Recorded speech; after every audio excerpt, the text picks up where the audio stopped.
नमस्कार दर्शकों, मैं मानव कंसल बीवीएससी एवं एएच इंटर्नशिप का छात्र आज आप सभी का स्वागत करता हूं आइवेराई के पॉडकास्ट में। आज की चर्चा का मुख्य विषय है पोर्साइन सर्कोवायरस, जिसके संदर्भ में आज हमारे बीच मौजूद हैं हमारे विशिष्ट अतिथि डॉक्टर अजय कुमार यादव सर। नमस्कार सर। नमस्कार सर, आइवेराई में जैविक उत्पाद विभाग में वैज्ञानिक के स्तर पर कार्यरत हैं। सर ने आइवेराई से ही अपनी डॉक्टरेट की डिग्री प्राप्त की तथा वर्तमान में पोल्ट्री वैक्सीन पर अनुसंधान कर रहे हैं। वे टीबी और जेडी की पीपीडी तैयार करते हैं तथा पूरे भारतवर्ष में उसकी उपलब्धता कराते हैं। सर ने अपनी सेवाकाल का लगभग 4 वर्ष उत्तर पूर्व भारत में व्यतीत किया है और वहां उन्होंने शूकर पालन तथा उनसे होने वाली बीमारियों का गहन अध्ययन किया है। सर, एक बार फिर मैं आपका स्वागत करना चाहूँगा हमारे पॉडकास्ट में। धन्यवाद। सर, सबसे पहला सवाल मैं आपसे पूछना चाहूँगा कि ये पोर्साइन सर्कोवायरस आखिर क्या है? धन्यवाद मानव। जैसा कि मैं आपको बताऊं, पोर्साइन सर्कोवायरस सूकरों में एक विषाणु जनित रोग होता है। यह जो वायरस होता है पोर्साइन सर्कोविरिडी फैमिली से बिलोंग करता है और जीनस सर्कोवायरस से बिलोंग करता है। यह एक डीएनए वायरस होता है जिसका जो जीनोम होता है वो सिंगल स्टैंडर्ड सर्कुलर डीएनए होता है। अगर हम इस वायरस के बारे में बात करें तो यह वायरस 2 प्रकार का होता है। पोर्साइन सर्कोवायरस 1 जिसको पीसीवी1 कहते हैं, यह रोग उत्पन्न नहीं करता है, मतलब यह नॉन पैथोजेनिक होता है। और जो इसका दूसरा रूप होता है पोर्साइन सर्कोवायरस 2 जिसको हम पीसीवी2 कहते हैं, मुख्यतः पीसीवी2 ही रोगजनित होता है जो कि पैथोजेनिक होता है और सूकरों में ये अत्यंत ही भयंकर बीमारी कॉज करता है जिसको हम पोर्साइन सर्कोवायरस एसोसिएटेड डिजीज कहते हैं या फिर पोर्साइन वेस्टिंग मल्टीसिस्टेमिक डिजीज भी कहते हैं।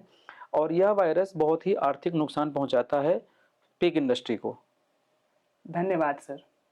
सर, कृपया हमें ये बताएं कि ये पोर्साइन सर्कोवायरस रोग कैसे फैलता है? बहुत ही अच्छा सवाल है। मैं आपको यह बताना चाहता हूं कि जो पोर्साइन सर्कोवायरस होता है, यह वायरस अप्रत्यक्ष मतलब इनडायरेक्ट और प्रत्यक्ष डायरेक्ट दोनों तरीकों से इसका संक्रमण सूकरों में फैलता है। चूंकि यह वायरस पर्यावरण में बहुत ही स्थायी होता है, एक तरीके से ये रेजिस्टेंट वायरस होता है जो बहुत समय तक पर्यावरण में पड़ा रहता है। इस वजह से इससे जो संक्रमण की दर होती है वो काफ़ी ज़्यादा होती है। अगर हम इसके संक्रमण के तरीकों के बारे में बात करें तो यह जो वायरस होता है डायरेक्ट में, जैसे संक्रमित सूकर के संपर्क में अगर कोई स्वस्थ सूकर आ जाता है तो उससे यह वायरस संक्रमित सूकर से स्वस्थ सूकर में फैल जाता है। संक्रमित सूकर के मल, मूत्र और उनके बॉडी के जो एक्सक्रीशन सिक्रीशन होते हैं, स्राव होते हैं, उनके वीर्य में भी यह वायरस मिलता है जिससे कि यह संक्रमण स्वस्थ सूकरों में फैल सकता है। इसके अतिरिक्त जो प्रेग्नेंट फीमेल होती हैं या जिसको हम जो गर्भवती सूकरें होती हैं, उनमें यह वायरस जो होता है उनके नवजात शिशु में और उनके भ्रूण में फैल जाता है जिसको हम वर्टिकल ट्रांसमिशन कहते हैं। इसमें अगर हम संक्रमण के संचरण के बारे में और बात करें तो यह वायु के द्वारा भी यह वायरस कुछ हद तक एक फॉर्म से दूसरे फॉर्म में वायु के द्वारा भी, जिसको एरोसॉल ट्रांसमिशन कहते हैं, उसके द्वारा भी यह फैल जाता है। इनडायरेक्ट या अप्रत्यक्ष वायरस के संचरण के बारे में बात करें तो फीड हो गया, वाटर हो गया, उपकरण हो गए, गाड़ियां हो गई, कपड़े हो गए, फार्म वर्कर के जूते हो गए, इनके कपड़े हो गए, इन सभी से अप्रत्यक्ष रूप से यह वायरस एक फार्म से दूसरे फार्म में फैल सकता है। धन्यवाद सर। कृपया हमारे दर्शकों को बताएं कि शूकर में यह रोग कितना व्यापक है? अगर मैं इसके व्यापकता या प्रेवलेंस के बारे में बात करूं तो पोर्साइन सर्कोवायरस पूरे विश्व में हाईली प्रेवलेंट यानी बहुत अधिक मात्रा में व्यापक है और यह वायरस लगभग सभी सूकर पालन करने वाले क्षेत्रों में पाया जाता है। यदि हम कॉमर्शियल पिग फार्मिंग पॉपुलेशन की बात करें तो लगभग 80 to 100% पॉपुलेशन में पोर्साइन सर्कोवायरस पॉजिटिव पाया जाता है। भारत में भी पोर्साइन सर्कोवायरस की व्यापकता बहुत अधिक है। चूंकि यह जो बीमारी होती है पोर्साइन सर्कोवायरस, इसमें सभी सूकरों में क्लिनिकल सिम्टम यानी कि नैदानिक लक्षण दिखाई नहीं देते हैं। कुछ सूकरों में यह सब क्लिनिकल यानी कि उपनैदानिक लक्षण भी दिखाई देते हैं, अर्थात कि वायरस तो प्रेजेंट होता है, बीमारी उपस्थित होती है, परंतु उसके लक्षण सूकरों में दिखाई नहीं देते हैं। इस तरीके से यह हमारे भारतवर्ष में व्यापक है या प्रेवलेंट है। और इसकी जो प्रेवलेंस है या व्यापकता का प्रमुख कारण यह है कि यह जो वायरस होता है ये एनवायरनमेंट में काफ़ी ये रेजिस्टेंट होता है और इसके ट्रांसमिशन के या संचरण के बहुत सारे तरीके हैं, विभिन्न मार्ग हैं। और सबसे मुख्य जो इसमें कारण है कि यह वर्टिकल ट्रांसमिशन करता है, जिससे कि इन्फेक्टेड जो मादा होती है, फीमेल होती है, उससे उसके जो नवजात शिशु या न्यूबॉर्न पैदा होते हैं उसमें ये वायरस एक जनरेशन से दूसरे जनरेशन में संचरित होता है। सर, जैसे कि आपने हमें बताया कि शुगर में यह बीमारी सब क्लिनिकल रूप में मौजूद होती है, तो कृपया हमें और हमारे दर्शकों को बताएं कि यह बीमारी शुगर में क्या ट्रिगरिंग पॉइंट है जो यह बीमारी होती है। जैसा कि मैंने आपको अपने पिछले सवाल में बताया था कि यह बीमारी जो होती है पोर्साइन सर्कोवायरस, ये सब क्लिनिकल या उपनैदानिक स्टेज में सूकरों में पाई जाती है। परंतु कुछ परिस्थितियां या फैक्टर ऐसे होते हैं जो इस बीमारी को सक्रिय कर देते हैं, या हम कहें कि इसके लिए ट्रिगरिंग फैक्टर का काम करते हैं। उसमें है मुख्यतः को इन्फेक्शन। अगर सूकरों में को इन्फेक्शन है या सहसंक्रमण है, जैसे कि पीआरआरएस वायरस का हो गया, साल्मोनेला का हो गया और माइकोप्लाज्मा का इन्फेक्शन हो गया, तो इन सभी के को इन्फेक्शन की वजह से इनमें यह इसके लिए ट्रिगरिंग फैक्टर का काम करते हैं। इसके अतिरिक्त इम्यून स्ट्रेस होता है, अत्यधिक आपने वैक्सीन लगा दिया या फिर इम्यूनोसप्रेशन किसी पिग में हुआ है, तो यह इम्यूनोसप्रेशन भी वायरस की गतिविधि को बढ़ा देता है और ट्रिगरिंग फैक्टर का काम करता है। इसके अतिरिक्त इन्वायरमेंटल फैक्टर होते हैं, पुअर वेंटिलेशन हो गया, पुअर न्यूट्रिशन हो गया, बायोसिक्योरिटी इशू हो गए, ट्रांसपोर्टेशन स्ट्रेस, मतलब आप ट्रांसपोर्ट करके पिग को एक स्थान से दूसरे स्थान में लाए हैं जिसमें परिवहन की वजह से उसमें तनाव हो गया, प्रॉपर फीड नहीं मिल रहा है उनको। तो इस सब कारण ऐसे होते हैं जिसकी वजह से ये इसके लिए ट्रिगरिंग फैक्टर का काम करते हैं और यह सब क्लिनिकल डिजीज क्लिनिकल फॉर्म में दिखाई देती है। सर, अब हमें कृपया बताएं कि शुगर में इस रोग के संक्रमण के क्या लक्षण पाए जाते हैं या क्या क्लिनिकल साइंस हम ऑब्जर्व कर सकते हैं। सूकरों में पोर्साइन सर्कोवायरस बीमारी के लक्षण ये विभिन्न प्रकार के होते हैं और ये इनके लक्षण की जो गंभीरता होती है वह शरीर की स्थिति और सूकरों की एज और रोग की तीव्रता पर डिपेंड करता है। इसमें मुख्यतः ग्रोथ रिटार्डेशन, जैसे जो छोटे सूकर होते हैं उनका वेट बढ़ना कम हो जाता है या छोटे सूकर आकार में छोटे रह जाते हैं, और जो जिन सूकरों में इन्फेक्शन होता है उनका वेट धीरे धीरे बढ़ना कम हो जाता है और उनमें वेट लॉस होता है। इसके अतिरिक्त खांसी आना और खांसी आना, सांस लेने में दिक्कत होना और फेफड़ों में इन्फेक्शन भी हो जाता है। इसके अलावा यदि हम बात करें तो छोटे सूकरों में डायरिया भी हो जाता है जिसकी वजह से उसमें फ्लूइड लॉस भी हो जाता है। पुअर इम्यूनिटी बहुत हो जाती है सूकरों में, जिसकी वजह से जो अन्य तरह के जो सेकेंडरी बैक्टीरियल इन्फेक्शन जिसको बोलते हैं, जिसमें साल्मोनेला हो गया, माइकोप्लाज्मा हो गया या फिर पोर्साइन रेस्पिरेटरी रिप्रोडक्टिव सिंड्रोम वायरस हो गया, इनके इन्फेक्शन के चांसेस काफ़ी बढ़ जाते हैं या संवेदनशीलता बढ़ जाती है।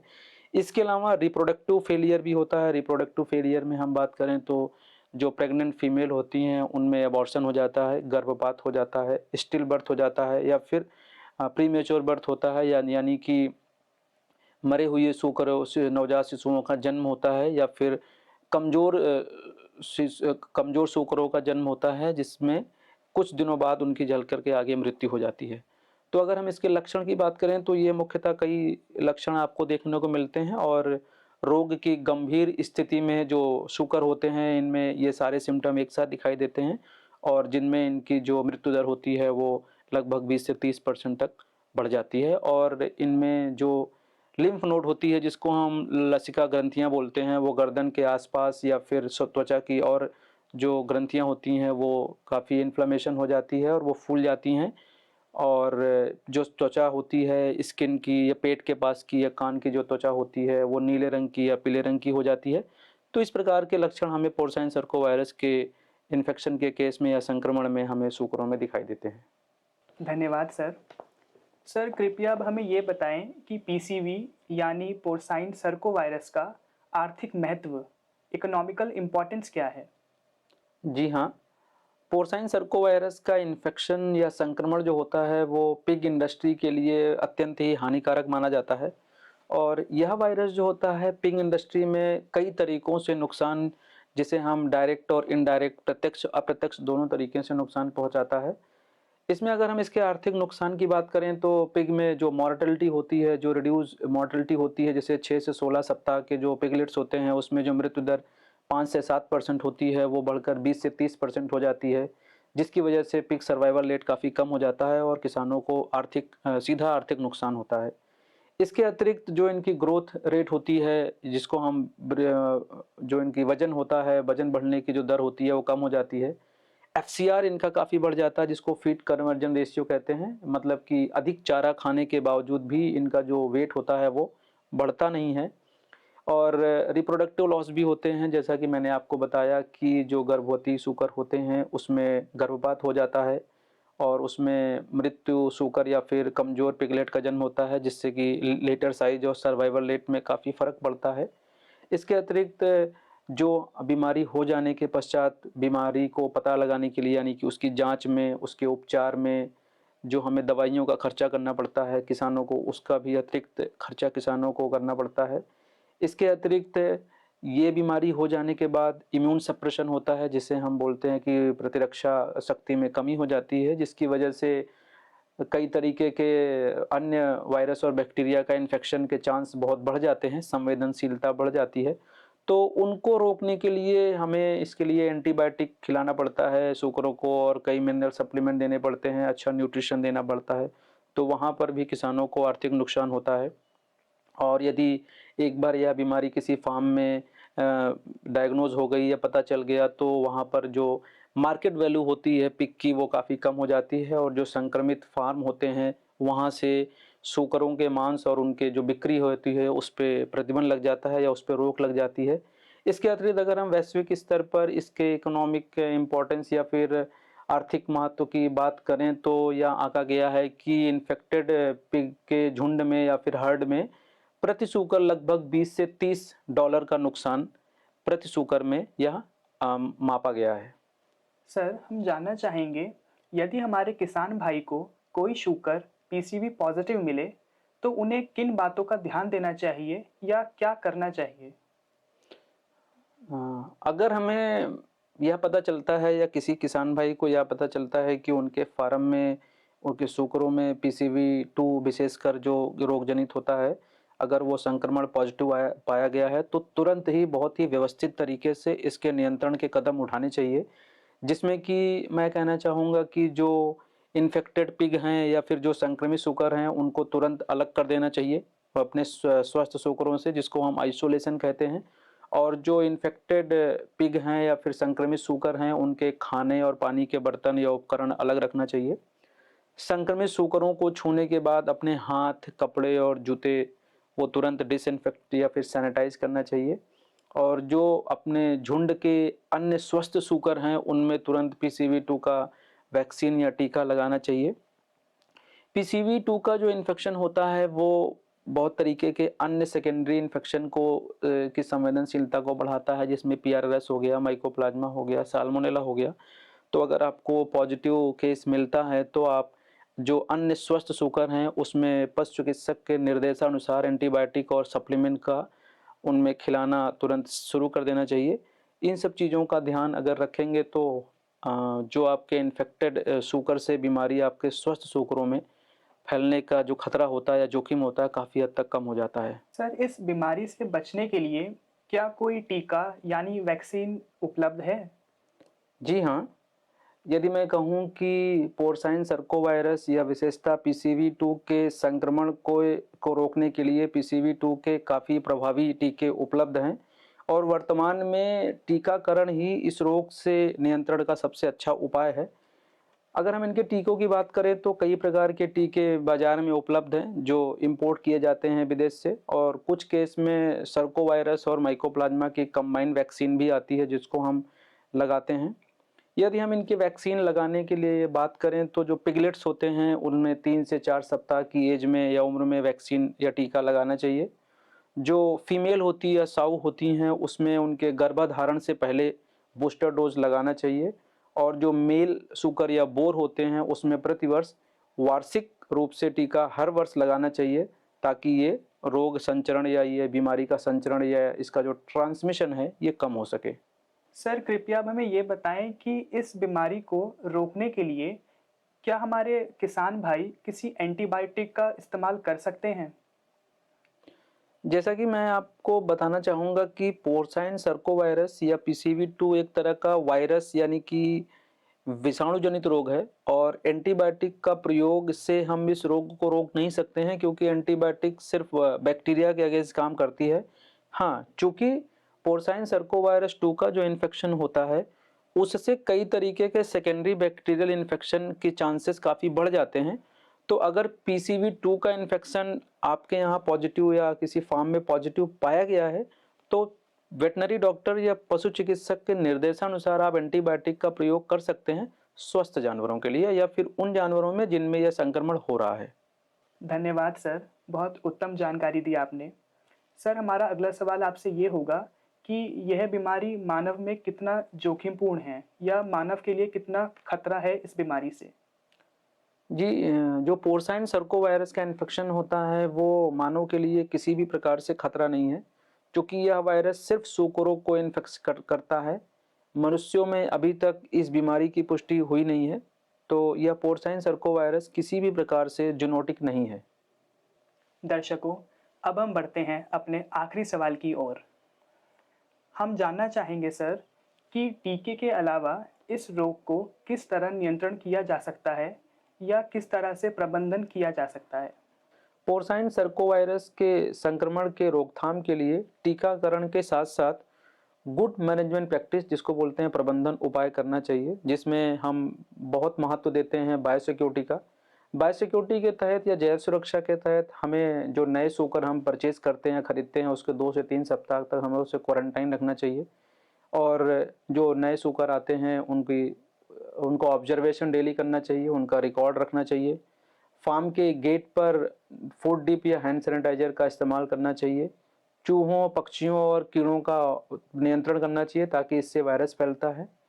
इसके अतिरिक्त हर्ड मैनेजमेंट की हम बात करते हैं। हर्ड मैनेजमेंट में ऑल इन ऑल आउट प्रणाली का उपयोग करना चाहिए ताकि एक साथ सूअर का झुंड आए और एक साथ आपके फार्म से चला जाए। जो मृत सूअर हो गए हैं, जो मर गए हैं, उनको डीप बरियल या इंसिनरेट कर देना चाहिए। इसके अतिरिक्त जिस बाड़े में या पेन में बीमार जानवर रखा गया है उसको वायरोसाइडल डिसइंफेक्टेंट यानी से उसको साफ करना चाहिए। नियमित रूप से अपना जो फीडर होता है, ड्रिंकर होता है या बाड़ा होता है, उपकरण होता है, उसकी सफाई करनी चाहिए।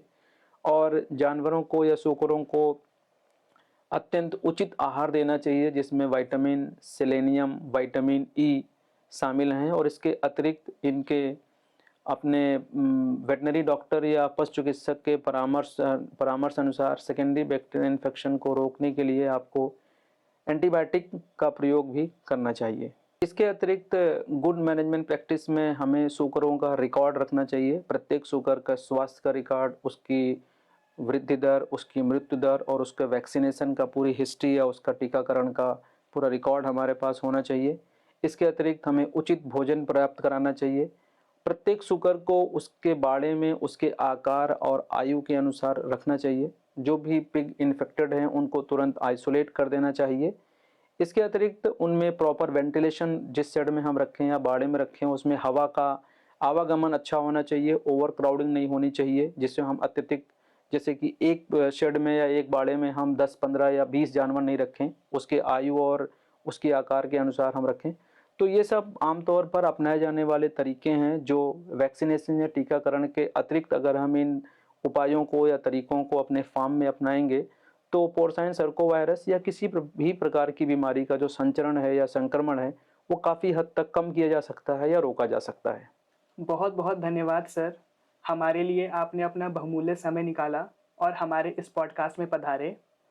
साथ ही हमारे दर्शकों को मैं आशा करता हूँ कि बहुत उत्तम जानकारी मिली होगी और बहुत ही सरल भाषा में आपने इस पीसीवी के बारे में हम सबको बताया। साथ ही दर्शकों, धन्यवाद आपका जो हमारे साथ अंत तक आप जुड़े रहे। नमस्कार। नमस्कार।